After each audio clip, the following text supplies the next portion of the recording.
Hello students. In this particular video, I will be discussing with the second outcome of the job analysis, that is job specification. In the last video, we have discussed about job description. Hope that particular concept is quite clear to you.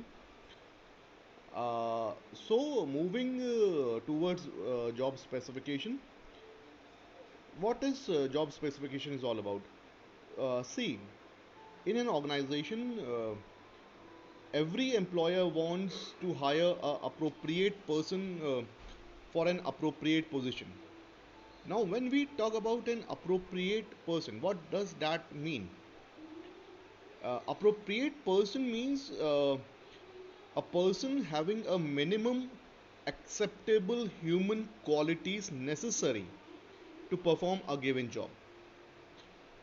Minimum acceptable human qualities की जब हम बात करते हैं तो हम बात करते हैं कि एक पर्टिकुलर पोजीशन है, उस पोजीशन को करने के लिए मिनिमम रिक्वायरमेंट क्या चाहिए, मिनिमम फिजिकल रिक्वायरमेंट क्या चाहिए, मिनिमम पर्सनल रिक्वायरमेंट क्या चाहिए, साइकोलॉजिकल रिक्वायरमेंट क्या चाहिए,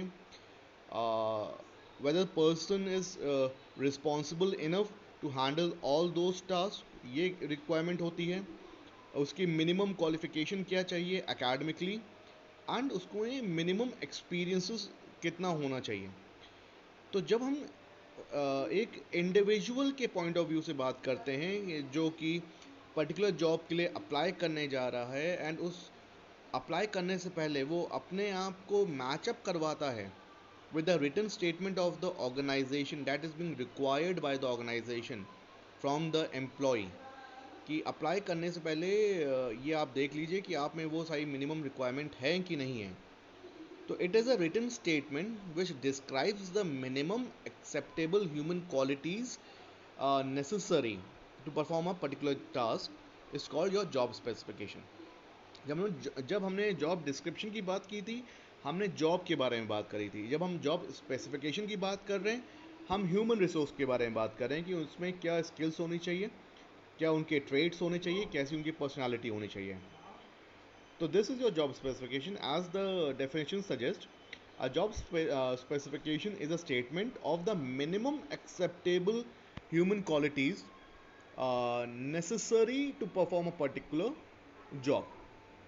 तो मिनिमम क्वालिटीज़ जो चाहिए ह्यूमन बींग्स में, उसके बारे में जब हम बात करते हैं उसको हम जॉब स्पेसिफिकेशन कहते हैं. Moving forward with the objectives, क्या बेसिक ऑब्जेक्टिव होता है, किस लिए हम जॉब स्पेसिफिकेशन को मेंटेन करते हैं, क्यों हम जॉब स्पेसिफिकेशंस को लिखते हैं. तो पहला इसका ऑब्जेक्टिव है to find out prospective candidate. तो how can a written statement about the requirement of a job find out the prospective candidate. जब हमारे पास सीवीज़ आते हैं तो हम सीवीज़ को शॉर्टलिस्ट करते हैं. हम किस बेसिस पे शॉर्टलिस्ट करते हैं? कुछ मिनिमम रिक्वायरमेंट पे, कि लोगों की स्किल्स क्या होनी चाहिए, लोगों का एक्सपीरियंस कितना होना चाहिए. अगर वो सारी चीज़ें हमारे पास पहले से रिटन होंगी तो हम सीवीज़ को जल्दी से और बहुत ही एफिशिएंटली से शॉर्टलिस्ट कर लेंगे. पहली चीज़, जो सीवीज़ आई हैं, ठीक है, जिनको हमने शॉर्टलिस्ट कर लिया है, फिर हम अगेन उनको मैचअप कराएंगे with the statements of the job specification, and उससे हमें ज़्यादा अच्छे प्रॉपर क्वेश्चंस बनाने में हेल्प मिलेगी फॉर द पर्टिकुलर इंटरव्यू. तो अगर हमारे पास शॉर्ट लिस्टेड सीवीज़ हैं, प्रॉपर सीवीज़ हैं, एंड उन सीवीज़ के लिए हमारे पास प्रॉपर क्वेश्चंस अवेलेबल हैं, तो we can select the best candidate. दूसरा है टू अट्रैक्ट कैंडिडेट. जब भी कोई इंडिविजुअल किसी जॉब के लिए अप्लाई करता है तो वो पहले रिक्वायरमेंट देखता है कि उस रिक्वायरमेंट के लिए वो रिक्वायरमेंट वो पर्टिकुलर इंडिविजुअल फुलफ़िल कर रहा है कि नहीं कर रहा है. अगर वो फुलफ़िल नहीं कर रहा है तो वो पहले ही हट जाता है, वो अप्लाई नहीं कर सकता है. तो उस पर्टिकुलर जॉब के लिए वही लोग अप्लाई कर सकते हैं जो उस पर्टिकुलर रिक्वायरमेंट को पूरा करते हैं जो कि जॉब में चाहिए. तो अगर ये एक पर्टिकुलर मिनिमम स्टेटमेंट पहले ही से ही हमारे पास होगा तो we can attract more suitable candidates. The third objective is to identify competencies. Now, when we talk about the competencies, it is basically the quality of the employee.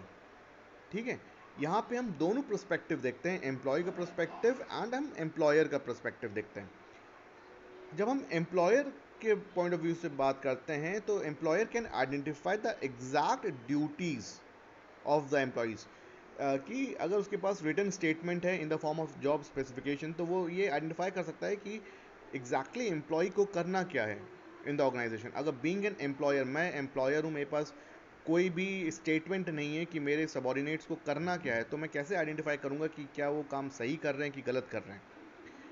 तो it is the statement which helps the employer to identify the exact duties of the employees and from the viewpoint of the employee अगर हम बात करते हैं तो वो ये determine करने में उनको आसानी होती है कि क्या वो उस ऑर्गेनाइजेशन में जो उनको टास्क दिया गया है उसके लिए वो केपेबल हैं, उसके लिए वो क्या स्किलफुल हैं, क्या वो काम कर सकते हैं कि नहीं कर सकते हैं। अगेन ये दोनों चीज़ें तभी पॉसिबल हैं जब हमारे पास कुछ रिटन स्टेटमेंट्स हों regarding the requirement of a job. Again written statement is nothing but a job specification.